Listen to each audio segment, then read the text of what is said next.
द्वारिका और महाभारत ये सब फेक है क्योंकि हिस्ट्री और माइथोलॉजी में फर्क होता है। आज तक हम लोग यही कहते चले आ रहे थे, लेकिन साल था 1983। गुजरात के पास समुद्र के बीचों बीच कुछ डाइवर्स ने अपनी बोट से अरेबियन सी में छलांग लगाई। वो समुद्र की गहराइयों में कुछ ढूंढने जा रहे थे। गहरे समुद्र में सतह से कई मील नीचे उन डाइवर्स को कुछ ऐसा मिला जिसने पूरी दुनिया को हिला के रख दिया। एक विशाल नगरी जो कि देखने में ऐसी लग रही थी जैसे मानो आज की कोई अर्बन सिटी समुद्र के नीचे बसी हो। ऊंची ऊंची दीवारें, मूर्तियां, सड़कें, एक वेल प्लान्ड सिटी। समुद्र के नीचे एक ऐसी भव्य नगरी को देखकर वो सारे डाइवर्स हैरान हो गए। वहां से कुछ पत्थरों को लेकर जब उनकी कार्बन डेटिंग कराई गई तब पता चला ये आज से 5000 साल पुराने हैं। यहीं से शुरू होता है एक ऐसा अध्याय, एक ऐसा ग्रंथ जिसे आज तक सिर्फ काल्पनिक कहा जाता था, मजाक उड़ाया जाता था, महाभारत का, हमारी द्वारिका का। आज की वीडियो में हम लोग बात करने वाले हैं कि क्यों और कैसे भगवान श्री कृष्ण के हाथों से बसाई गई नगरी समुद्र में डूब गई। ऐसे क्या कारण रहे जिस वजह से स्वयं भगवान श्री कृष्ण अपनी नगरी को नहीं बचा पाए। बात करने वाले एक ऐसी भव्य नगरी के बारे में जहाँ पर खुद भगवान के चरण पड़े हैं, जहाँ पर उन्होंने लीलाएं रचाई, बहुत सारे चमत्कार किए और अपने शरीर को भी उन्होंने वहीं त्यागा। The lost golden city Dwarika. Video में आखिर तक बने रहेगा, वीडियो बहुत ही ज्यादा इंटरेस्टिंग होगा। और हाँ, अगर किसी को वीडियो पसंद आए तो कमेंट बॉक्स में जय श्री कृष्ण जरूर लिखना और चैनल को सब्सक्राइब जरूर कर लेना for more interesting videos.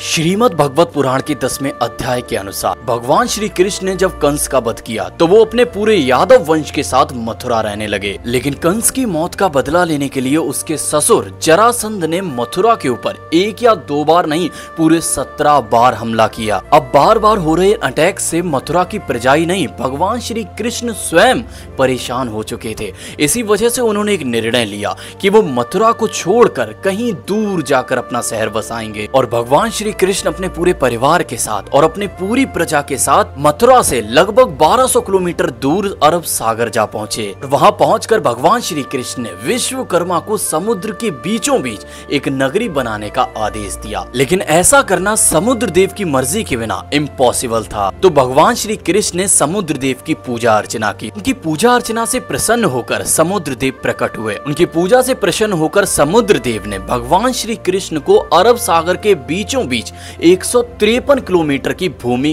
Gift की। इसी भूमि पर विश्वकर्मा ने एक विशाल नगरी द्वारिका का निर्माण किया। अपनी पूरी प्रजा मींस अपने पूरे यादव वंश को द्वारिका में बसाकर भगवान श्री कृष्ण दोबारा से मथुरा गए और वहां जाकर उन्होंने जरासंध का वध किया और उसके बाद वो खुशी खुशी द्वारिका में रहने लगे। इसी के कुछ समय बाद एक विशाल युद्ध की शुरुआत होती है। एक ऐसा युद्ध जो कि द्वापर युग का समापन था, एक ऐसा युद्ध जो कि इतिहास में लिखा गया। कुछ समय बाद पांडवों और कौरवों का युद्ध शुरू होता है जिसमें भगवान श्री कृष्ण अर्जुन के सारथी बने और 18 दिन के भीषण युद्ध के बाद आखिरकार पांडवों की जीत हुई। यही शुरुआत थी द्वारिका के विनाश की। दरअसल महाभारत के स्त्री पर्व के अकॉर्डिंग माता गांधारी ने जब अपने 100 पुत्रों का वध देखा, अपने 100 पुत्रों की हत्या का दोष उन्होंने भगवान श्री कृष्ण पर लगाया और इतना बड़ा दुख वो नहीं सहन कर पाए। क्रोध में आकर माता गांधारी ने भगवान श्री कृष्ण को श्राप दिया। माता गांधारी ने भगवान श्री कृष्ण से कहा कि जैसे मेरे कुल का नाश हुआ ऐसे ही आज से 36 साल बाद तुम्हारे भी कुल का नाश हो जाएगा। ये बात भगवान श्री कृष्ण पहले से जानते थे, इसीलिए उन्होंने मुस्कुराते हुए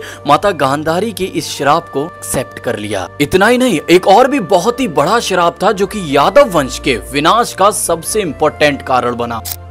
द्वारका के पास बसे एक बहुत ही खूबसूरत जगह पिंडारक में कुछ साधु संत आए थे। उन ऋषि मुनियों को देखकर भगवान श्री कृष्ण के पुत्र सांब ने अपने मित्रों के साथ मिलकर उनके साथ शरारत करने की सोची। और फिर क्या था, सांब ने एक गर्भवती स्त्री का रूप धारण किया और पहुंच गए उन ऋषि मुनि के पास और उनसे ये जानने के लिए कहा कि क्या आप बता सकते हैं कि मेरे गर्भ में क्या है। अपनी विद्या का अपमान होते देख ऋषि मुनि बहुत ही ज्यादा क्रोधित हो गए और उन्होंने सांब को श्राप दिया कि वो एक मूषल को जन्म देगा जो कि यादव वंश के विनाश का कारण बनेगा। अब भाई श्राप तो एक ही भारी होता है, यहाँ तो 2-2 श्राप दे दिए गए। तो सोचिए कि आगे क्या होने वाला था। इसी के थोड़े टाइम बाद शांब के कपड़ों से एक मूसल मिला। जब इस पूरे वाक्य का भगवान श्री कृष्ण के नाना जी को पता चला तो उन्होंने उस मूसल के टुकड़े कर कर उसे समुद्र में फेंक दिए। लेकिन जो लिखा है उसे कभी बदला नहीं जा सकता, ये चीज वो भूल गए थे। जब उस मूसल के टुकड़े करके उसे समुद्र में फेंका गया था तो उसे मछली ने निगल लिया। समुद्र के पास कुछ मछुआरे जब मछलियों को पकड़ने आए, उस मछली को भी एक मछुआरे ने पकड़ा। जब उन मछलियों को चीरा काटा जाता था तो उस मछली के अंदर से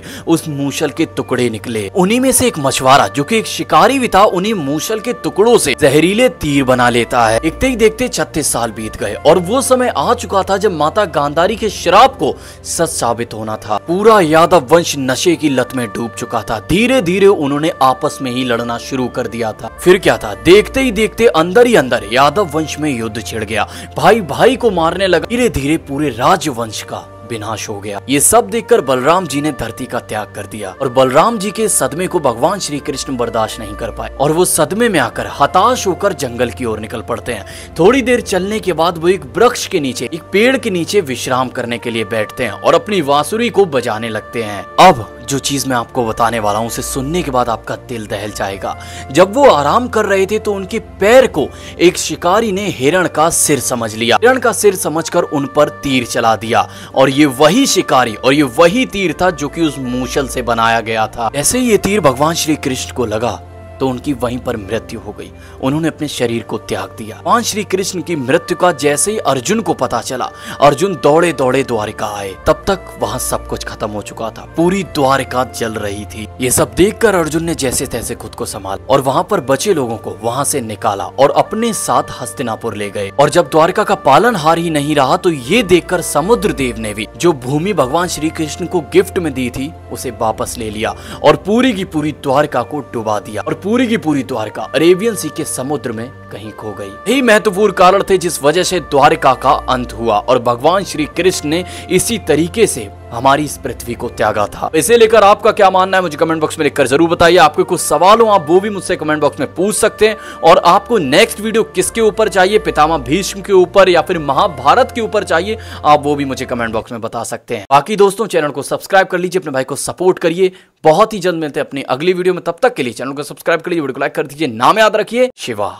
जय श्री कृष्ण।